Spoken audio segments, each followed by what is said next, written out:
¿Cuánto da entonces C3? A ver, hagamos acá entonces las cuentas. Haciendo las cuentas, acá tenemos 3 elementos. W, ¿Ya encontraron C3? pues yo creo Sí, que ya. señor. A ver, vamos a ver. ¿C3 cuánto le dio? W sub 0 W sub 0. sobre 24 EI. Los 24 Perfecto.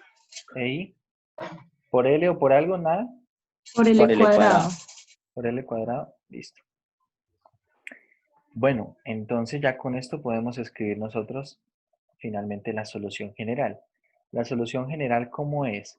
Entonces la solución general, si C1, repasamos, teníamos, observe la solución general bueno, que C1 es llevábamos, 0. es esta, A, ¿cierto? Acá, con C3, x cuadrado, C4x al cubo y el W sub 0 e x a la cuarta. C3. Es decir, tenemos C3, que es el W sub 0, sobre 24 e por i, L cuadrado por x al cuadrado, ¿cierto? Más, bueno, C4, que C4, ¿cuánto C4 nos dio? Nos dio negativo. Menos. Entonces, negativo, menos, ¿cuánto nos dio este C4? W sub W W sub 0, sub 0 0 sobre 12 E por I por L. 12 por i, por por L. L, Por L. por x Ujú. al cubo, Por ¿cierto? X al cubo. Y Más bueno, W entonces, sub 0 sobre 24 EI. e por i, ¿cierto? X a la 4. Listo. Esta será la solución general. Lo que modela la deflexión de la viga.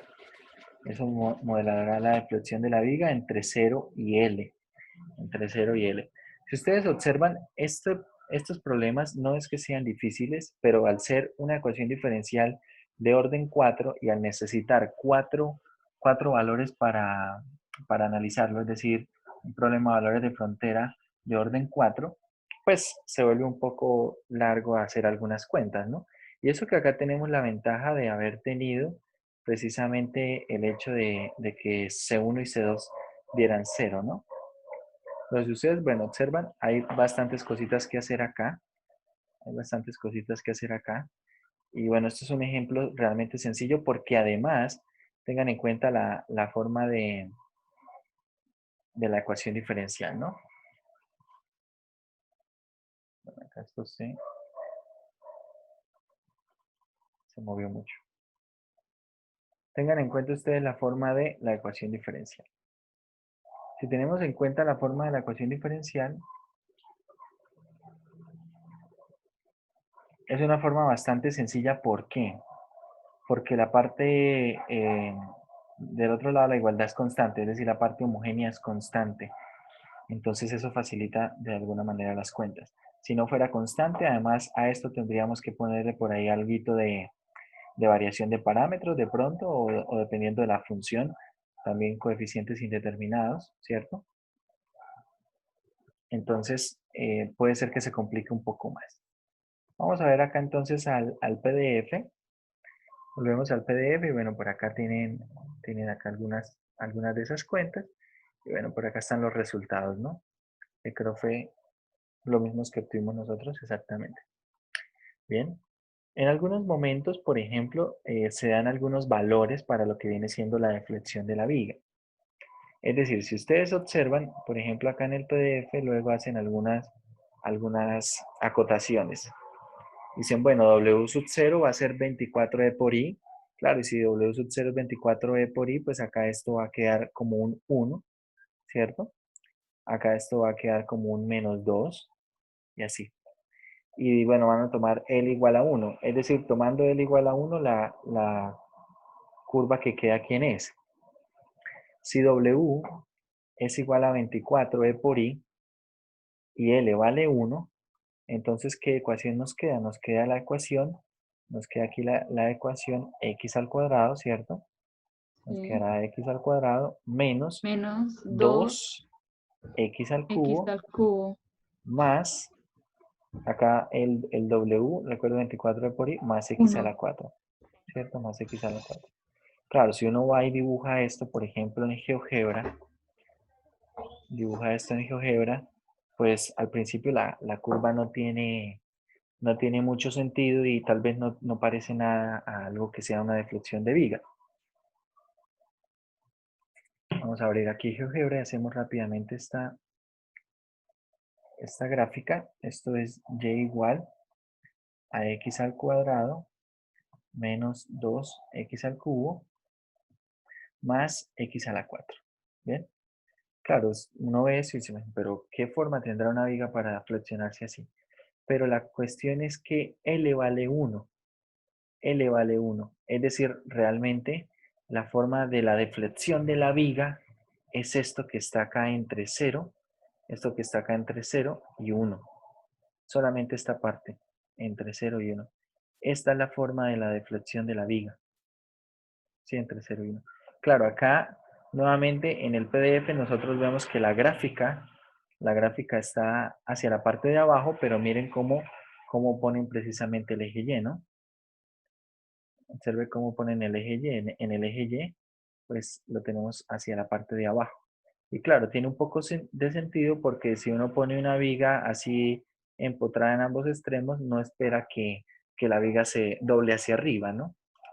Espera que se doble Una hacia abajo. pregunta, profe. Sí, señor. Nosotros consideramos que las vigas se doblan a raíz del peso, ¿sí? Más no, por ejemplo, si el pandeo se produce porque están a presión. Claro, Me ahí explico, si tenemos, yo cojo una y le hago fuerza, pues se va a pandear hacia arriba, ¿no? claro que sí. Sí, acá esta deflexión de vigas es simplemente por tema de la gravedad. Por tema de la gravedad de la misma geometría de la viga, ¿sí?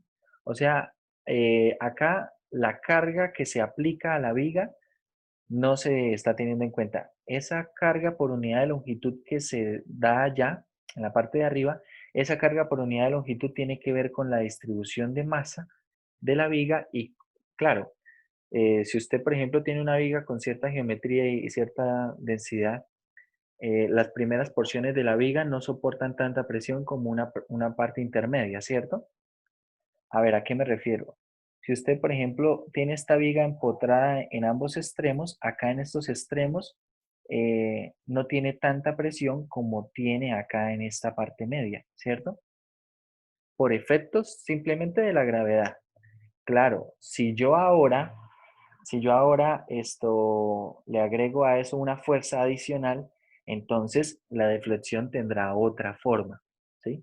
Puede ser que, claro, si yo le agrego una fuerza adicional aquí, entonces puede ser que no tenga esta forma, sino que haga más algo así, ¿sí? Es decir, se deforme no tanto hacia la parte media, sino a la parte donde tiene mayor fuerza.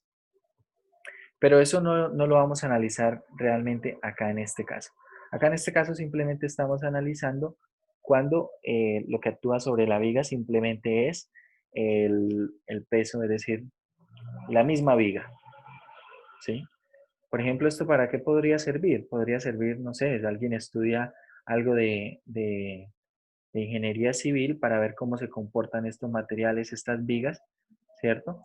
Y claro, ahí tendrán ustedes algunas materias especializadas más propias de la carrera donde entrarán a analizar estos detalles. Si ahora la viga está sometida a cierta fuerza en cierto punto, ¿qué pasa? Ahí tiene mucho que ver con cosas de física y también con, bueno, tal vez algunas modificaciones a esta ecuación diferencial. Bien. Bueno, resulta que cuando nosotros tenemos esta viga, estas vigas, podemos también considerar lo siguiente. A ver, vamos a leer un poco lo que dice acá. Dice, en la discusión de la viga no resistente, un sistema físico que describe un problema de valores de frontera de dos puntos usualmente involucra una ecuación diferencial de segundo orden. Por lo tanto, para el resto de la discusión vamos a centrarnos en ecuaciones diferenciales de este estilo. Ecuaciones de segundo orden, ¿cierto? De segundo orden y claro que los valores de frontera pues tendrán que ir simplemente en dos puntos. ¿Bien? A ver. Entonces, acá vamos a tener que hablar un poco de estos valores propios que van a salir a partir de la ecuación diferencial. A ver, vamos a suponer que estamos resolviendo esta ecuación diferencial con estos problemas de frontera. ¿Bien? Y segunda más lambda y Y acá tenemos entonces y evaluado en 0 es 0 y y evaluado en L es 0. Es decir, tenemos básicamente que está empotrada en ambos extremos. ¿Sí? Está No, empotrada. estarían empotrada y en el otro liberada, ¿no? Bueno, ¿por qué dice liberada? O sea, en una estaría empotrada y en la otra estaría apoyada, digo. Porque dice Lo que que es que puede ser simplemente Por lo que es apoyada, Y es 0 y es apoyada y en la otra empotrada. Y es 0, pero también es puede 0. ser también apoyada, empotrada en el extremo L. empotrada ¿Sí? O en puede ser ambos extremos. apoyada en ambos extremos. Ah, Según también. la condición de frontera, puede ser que esté apoyada en ambos extremos o que esté empotrada en ambos extremos. ¿Sí? Ujú. Lo que estamos viendo aquí. Pero al decir que en la posición inicial, bueno, sí. No, sí, sí, sí. Básicamente, tenga en cuenta lo siguiente. A ver, cuando nosotros tenemos acá la deflexión de vigas, eh, supongo que esta es la viga y que este es su eje de simetría natural. Cuando yo simplemente, bueno, ya sea que la haga acá un apoyo o simplemente haga un empotrado, cualquiera de los dos, lo que nosotros estamos midiendo básicamente, ¿qué es? Estamos midiendo esa deformación. Es decir, acá al principio la viga va a hacer algo de este estilo y luego va a ser así, más o menos, ¿sí? Pero si usted observa cuando está simplemente apoyada o está empotrada, acá en estos, mejor dicho, ¿qué tanto se aleja? Miren esta distancia, ¿qué tanto se aleja de la posición natural? Acá sí ahí podemos ver que se aleja, ¿cierto? Pero ya sea que esté simplemente apoyada o empotrada, no se aleja, ¿cierto? No se aleja. Es Mm. diferente a cuando tenemos nosotros, por ejemplo, en voladizo, porque en voladizo, suponga que está empotrada acá en la izquierda y acá en voladizo, observe. Y voy a poner acá eh, la, la posición natural. La posición natural será nuevamente algo como esto, ¿sí? Entonces, claro, usted dice, bueno, acá en el extremo izquierdo donde está empotrado, ¿qué tanto se alejó de la posición natural? No se alejó. Pero en el extremo que está en voladizo, ¿se alejó? Sí.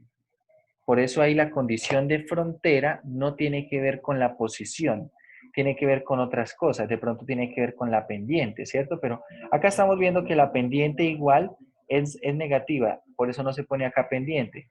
Si usted mira acá en este extremo donde no se desplaza, ¿cuál es la pendiente de la recta tangente a la curva? La pendiente de la recta tangente es 0 porque es horizontal, ¿sí? Realmente estas condiciones de frontera se establecen a partir de las formas. Por eso cuando está empotrado, tenemos esto de aquí y cuando es simplemente apoyado, esta segunda derivada habla un poco de la concavidad en el punto, ¿sí? Habla un poco de la concavidad o del cambio de inflexión. Pero con respecto a la posición es exactamente lo mismo. Es exactamente lo mismo. Entonces, cuando tenemos nosotros esto así, básicamente, teniendo esta ecuación diferencial, que es lo que vamos a trabajar ahora nosotros como el modelo, ¿sí? El modelo para esta viga. Entonces, tenemos básicamente tres opciones. ¿Cuáles son esas tres opciones? La primera opción, teniendo en cuenta el valor de lambda, tenemos que analizar la tricotomía para lambda. Es decir, que lambda es positivo, que lambda es negativo o que lambda es cero. Bien, si lambda es cero, entonces nos queda una ecuación diferencial de segundo orden, ¿cierto? Igualado a cero. De acá obtenemos una ecuación auxiliar, m cuadrado igual a cero, y entonces tenemos según m1 y m2 son ambos cero. Por lo tanto, ¿cómo es la forma de la solución? Es c1x más c2, o bueno, nosotros lo escribiríamos tal vez c1 más 2 más c2x, pero no importa. Bien, entonces acá tenemos esta forma. Esta forma. Si aplicamos ahora las condiciones de frontera, apliquemos esas condiciones de frontera. Aplicando las condiciones de frontera, ¿qué tenemos? Bien, si y evaluado en 0 da 0, entonces ¿qué nos queda? Nos queda que 0 es igual a C2. ¿De acuerdo?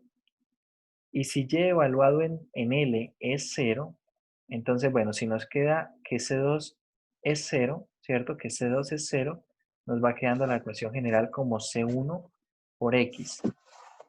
C1 por X. Ahora, si evaluamos esto en la otra condición de frontera, que y evaluado en L da 0, entonces acá nos va a quedar que C1 C1 vale por 0. X0. Es decir, X no es 0 porque X es el desplazamiento a lo largo de la viga, ¿sí? Es decir, ese desfase X que es hace 0. con respecto al eje natural. ¿Quién debe ser 0 entonces? C1. C1. Entonces C1 es igual a 0 y de ahí obtenemos que la solución general es Y igual a 0. Y igual a 0 entonces es la solución general para este caso. Es decir, tenemos la solución trivial. Bien, vamos a analizar el segundo caso. El segundo caso es cuando lambda es menor que 0. Bueno, cuando lambda es menor que 0, entonces queda lo siguiente. Lambda es menor que 0, vamos a tener la ecuación diferencial de la siguiente forma. Y segunda, acá lambda menor que 0, acá lo vamos a escribir como lambda es negativo, lo vamos a escribir como un menos alfa al cuadrado, ¿sí? Menos alfa al cuadrado y, miren la ecuación diferencial, menos alfa al cuadrado y igual a 0. Es decir, que acá vamos a tener una ecuación auxiliar m cuadrado menos alfa al cuadrado igual a 0. Y a partir de esta ecuación auxiliar podemos encontrar entonces que las raíces, ¿quiénes son? Las raíces serán alfa, m1 es alfa y m2 es menos alfa. Pero si esto es alfa y menos alfa, Alfa I, ¿no? No sería I más. Ah, no, sí. no, Nada, no, nada. no, son reales. Si son alfa y menos alfa, ¿esto qué genera? ¿Qué tipo de soluciones genera? ¿Qué tipo de soluciones genera? Entonces Y Y es será igual a C1 C1, ¿por quién? Por Por E E Euler a la alfa a X, la, ¿cierto? a la Y acá más C2, más C2 Euler a la menos alfa E X. a la menos alfa X. Bueno, Ujú. acá la solución general no la vamos a trabajar así. Observe cómo la vamos a trabajar. Como C1 coseno hiperbólico de alfa X más C2 seno hiperbólico de alfa X. Y tal vez usted dirá, pero ¿de dónde sale el seno y coseno hiperbólico? Pero es que recuerde que seno hiperbólico es ¿quién? Euler a la X.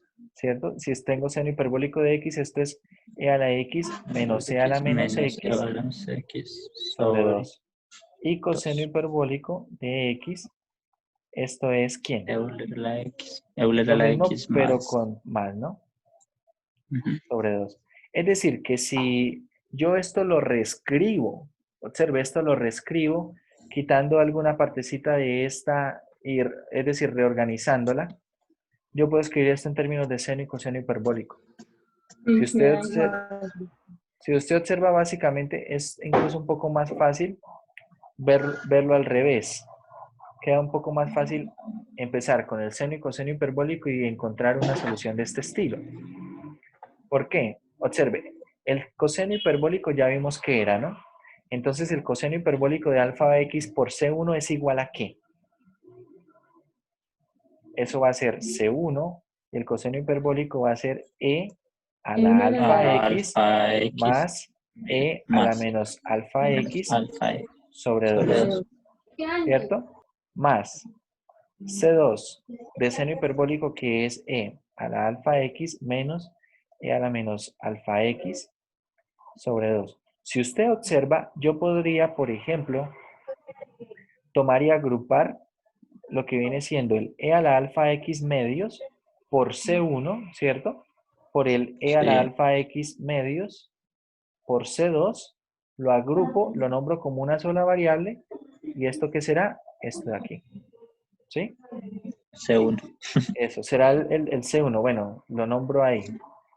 Y si ahora tomo el E a la alfa, a la menos alfa X medios por C1, de aquí, y el menos E a la menos alfa X medios por C2 de acá, los agrupo, me va a quedar algo de este estilo, una constante por E a la menos alfa X, ¿sí?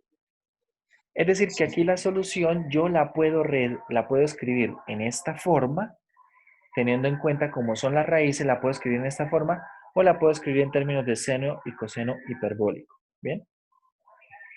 Entonces, bueno, acá vamos a escribirla en términos de seno y coseno hiperbólico, porque de alguna manera puede ser más fácil trabajar acá el tema de las derivadas. Bien, entonces escribimos la solución así, y nos vamos para lo que viene siendo las condiciones de frontera. Y evaluado en 0 da 0, es decir, nos va a quedar 0 igual a ¿qué? Tengan en cuenta que seno hiperbólico de 0 es 0. ¿Y coseno hiperbólico de 0 cuánto es? A ver, vamos a la definición. Coseno hiperbólico de x, recordemos, es e a la x más e a la menos x sobre 2. Es decir, que esto evaluado en 0 me queda e a la 0, 1, más e a la 0, 1, 1 más 1, 2 sobre 2, 1. Es decir, coseno hiperbólico evaluado en 0 es 1. Da 1. Y seno hiperbólico evaluado en 0 da 0. Es decir, acá simplemente me va a quedar 0 igual a C1. ¿Estamos de acuerdo? Sí, señor. Esto es para y evaluado en 0. Ahora, la otra condición, ¿cuál es? Y evaluado en L. Entonces, y evaluado en L, bueno, acá, observe, tenemos que precisamente que C1 vale 0, ¿cierto? Y ahora, y evaluado en L, ¿qué tenemos? Acá algo que es conveniente es a medida que vamos encontrando las constantes, simplemente vamos a reescribir la solución general. La solución general va quedando como C2 seno hiperbólico de alfa x. Ahora, esto evaluado en L, ¿qué nos queda? 0 igual a ¿qué? A C2 Hace 2. seno hiperbólico de Hiperbólico. L, de L por alfa, ¿cierto? De Ujú. alfa L. Pero nuevamente, esto no siempre es 0.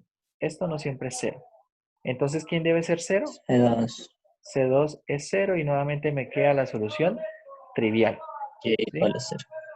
La solución trivial para ese problema de valores de frontera. Es decir, que si tengo un problema de esos de deflexión de vigas y estamos en el caso en el que lambda es 0 o en el que lambda es negativo, estamos encontrando solución trivial. ¿Bien? Ahora, vamos para el tercer caso. Vamos para el tercer caso y es el caso tal vez más interesante porque no sale solución trivial. Y el tercer caso es cuando lambda es positivo y por lo tanto lambda lo puedo escribir como alfa cuadrado, de donde nos queda la ecuación diferencial y segunda más alfa al cuadrado y igual a 0. Y de ahí sale la siguiente ecuación auxiliar. M cuadrado más alfa cuadrado igual a 0. Esto sí tiene raíces complejas, Sí, imaginaria. Ujú. ¿cierto? Alfa i y menos alfa i, ¿cierto? Entonces, ¿cómo se escribe la solución general? Se escribe como C1 coseno de alfa x más C2 seno de alfa x. Bien. Y entonces acá empezamos con las condiciones de frontera. Si tenemos y en 0, esto va a producir C1 igual a 0. Veamos. Y evaluado en 0 da 0. Y acá tenemos coseno de 0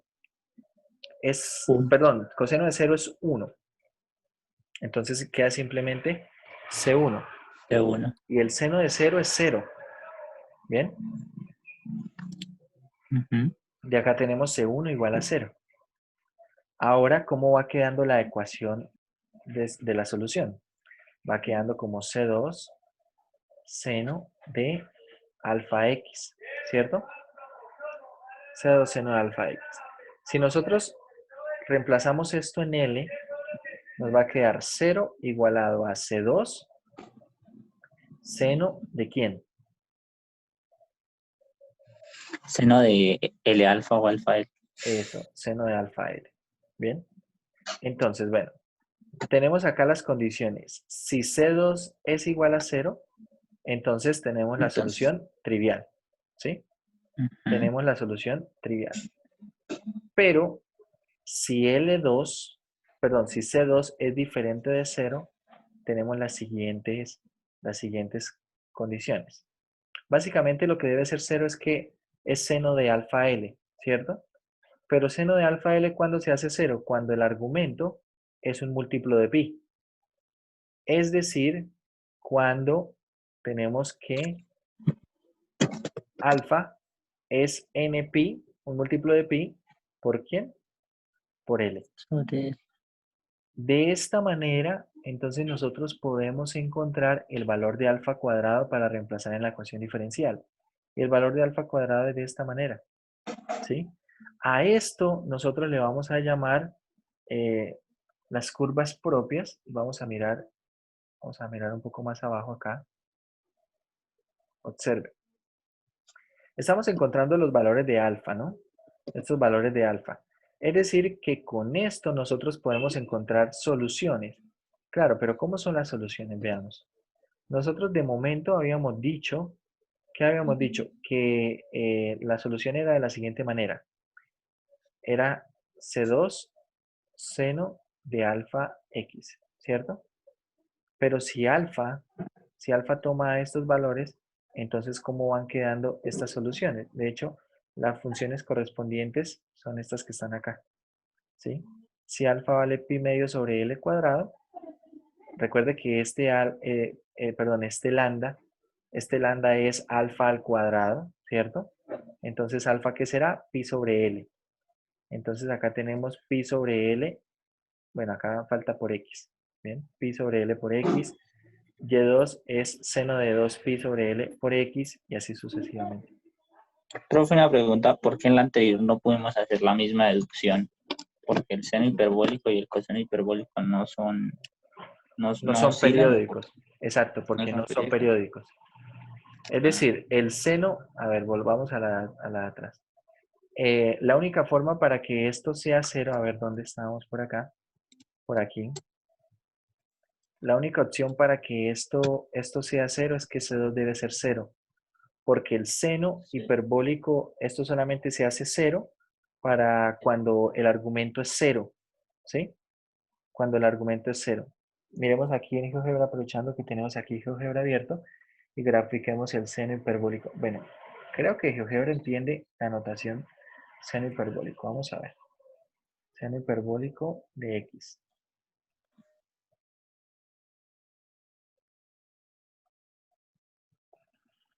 Bueno, no sé. Así la está graficando. Observe la forma de seno Sí. hiperbólico, ¿sí? Ahí tenemos seno hiperbólico. Entonces, seno hiperbólico, ¿dónde se hace cero?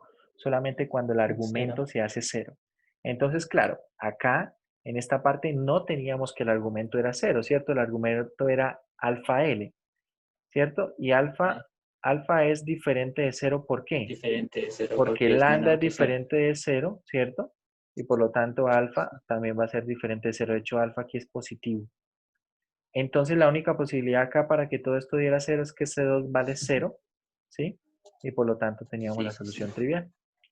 Pero en la parte Ya, de ya, abajo muchas no gracias. tenemos eso, porque tenemos dos opciones. Una, para que todo esto dé cero, o que C2 vale cero, ¿cierto? Que si vale cero tenemos la trivial. O que el seno del alfa L sea cero. Pero si el seno de alfa L es cero, entonces aparecen algo que se llaman las curvas para estos valores propios. ¿Bien? Entonces, estos valores propios serán precisamente estos que están saliendo acá. Estos que están saliendo acá, ¿sí? Es decir, el valor de alfa al cuadrado debe ser esto, o de otra manera, el valor de alfa es la raíz cuadrada de esto también. Es decir, alfa, lo que estamos encontrando es que alfa es de la forma pi npi sobre L. Y entonces, claro, acá tenemos algunos valores para alfas, ¿cierto? Los valores de alfa. Y acá tenemos entonces los valores de quién? Los valores de, De la perdón, función. estos sean valores de lambdas y acá tenemos los valores de alfas. Sí, tenemos los valores de esos alfas. Claro, acá no le pone la constante porque estamos hablando simplemente de las soluciones, ¿no? Estamos hablando simplemente de las soluciones. Es decir, acá faltan las X. Es decir, las soluciones son de qué tipo.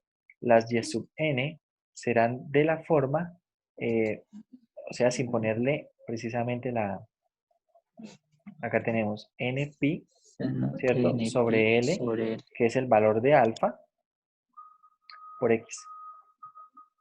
Esa será la forma de esas soluciones.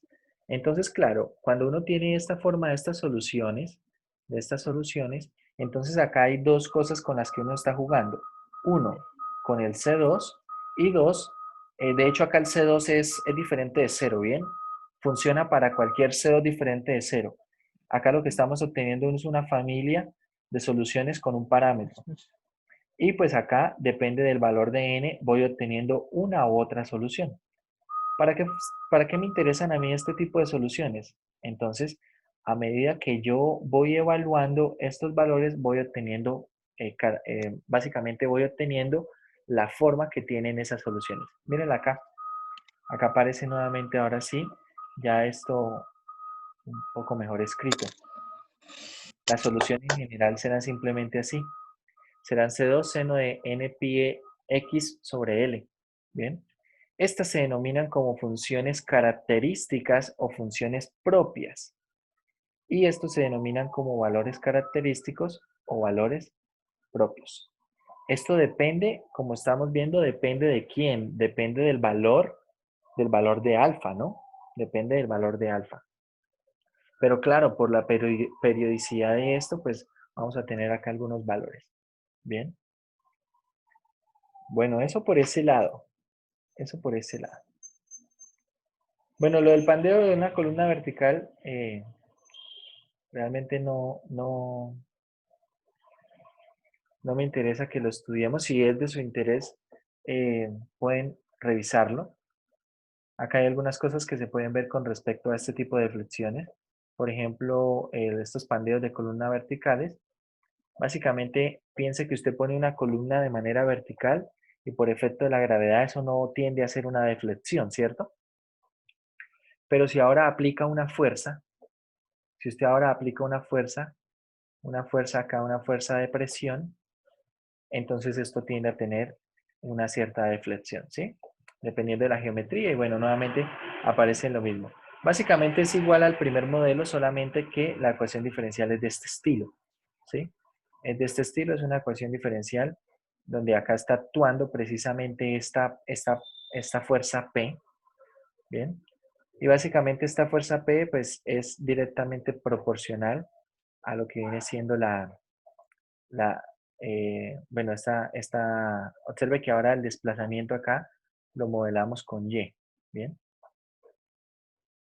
Entonces pueden estudiar eso dependiendo de la presión de esa P. Entonces acá vuelven a aparecer nuevamente unas funciones características y acá podemos ir dibujando algunas de ellas, ¿sí? Puede tener más o menos ondulaciones dependiendo de eso. Eso también aplica para cuando nosotros, por ejemplo, estamos haciendo lo que viene siendo rotar una cuerda, ¿sí? Acá tenemos una cuerda que está girando y bueno, eso va a tener una cierta curvatura. Si uno gira la cuerda con mayor velocidad, entonces tal vez empieza a ver usted que tiene como una doble oscilación. Bueno, pero lo que me interesaba a mí de esta parte de pandeo de columnas, de vigas, era sobre todo lo que tenía que ver con estas vigas horizontales, ¿sí? Y estas dos formas de establecer la ecuación diferencial para modelar. Bueno, con respecto a esto, vamos a analizar entonces, bueno, recuerden funciones de Green, no lo vamos a estudiar, no entra dentro del examen. Y vamos a estudiar entonces, más bien, algunas aplicaciones no lineales. Bien, los modelos no lineales, básicamente tenemos aplicaciones acá. El primer modelo no lineal podría ser un sistema masa-resorte, pero donde el resorte sea no lineal, ¿sí? Un resorte lineal básicamente es un resorte que se cumple la ley de Hooke, ¿bien? Pero un resorte no lineal, a ver, es decir, acá tenemos, con respecto a la ley de Hooke, iría acá un K por X, un K por X, ¿cierto? Pero si es un resorte no lineal, puede ser que sea K por X al cubo o algo de este estilo, K por X más otro K por X al cubo. Y básicamente estas funciones que van cambiando acá son funciones impares. Esos serán resortes no lineales. ¿Y cómo se resuelve un resorte no lineal? Bueno, para que más o menos miren ustedes, acá también podemos tener lo que viene siendo lo que viene siendo esto, la constante de amortiguamiento, ¿cierto? Y acá también puede ser que esa parte sea no lineal, ¿sí?